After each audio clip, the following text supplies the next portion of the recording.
Thank you for taking your time about seeing this video. So a little bit about me before we are starting to learning something. I'm a founder of Astronaut.io.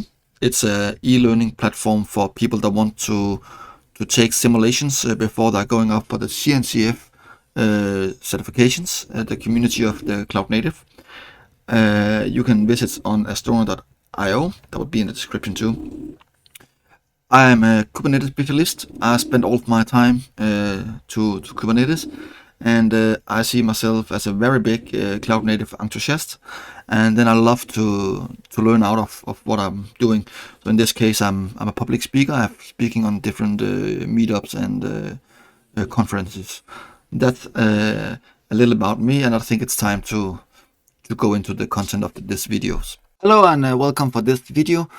In this video, I will explain about Kube-bench. It's something you probably want hit inside the CKS exam. So I think it's good to know a little bit about it. I will install it on your cluster here. And remember, you don't need to take care about the installation in your CKS when you're taking it. It will be pre-installed if the question comes up. But I will show a little bit about the idea of it and where you can find it on GitHub and the installation process. But the idea is you just run this command and then we just getting up and running with the Kube-bench, because it's not so important to install it. It's more important you know how to use it and how to find the gaps that the question asks you to close. So let's start to going on the CSI benchmark.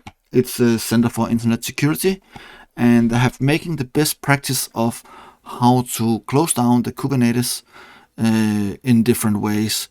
And right now, if we go back, we are in CIS version 1.24. Maybe when you see this video, it could maybe be a newer version, so check the latest version before you're testing it. And then you can go for the GitHub for the Kube-bench. It's coming from Aqua Security, the same company that are creating the Trivi. So if you're scrolling down here, you can see the Kube-bench here and how it's look like when you run it. And the CSI scanning is a part of the Trivi and the Trivi operator. So that's a nice thing to know, but you don't need to know that for now. But just so you remember, if people speak about Trivi and the Trivi operator, then just remember it's Kube-bench will be the part of that. So the next part here would be the installation process. You can follow this if you want. It's up to you. Or you can copy paste my snippet here and put it into your terminal and run it. Just remember, I'm installing the ARM64. If you're running on a non-Mac computer, you need to change that to use the AMD 64. So it depends what architecture your CPU is running on what you should choose. But that's what I'm running right now. So let's change here to the terminal, and I'm running inside the root and paste it up here and install it. It's taking a little bit of time and then it's installed. So let's say Kube-bench version, and now we have the latest version as we expect. So let's say we want to run the benchmark. We can just say Kube-bench run benchmark CSI 1.24, and then we run it, and you can see a lot of different here is failed. So let's go back for the documentation here we have and see about, let's say we want to say 1.1.20 about ensure the Kubernetes PKI certification permission set to more restricted. Let's go back for this one 1.1.20. Let's scrolling up, and you can just see here we scroll 1.1.20. We are almost there. Yeah. So run this one below, and you can see sometimes it's having the example for you, and you can just copy this one and paste it in, and let's see about it should be some new benchmark. We have fail and warning 31 and 11 and 30. So now 50 warnings. So that's meaning we have fixed it. This one now is passed.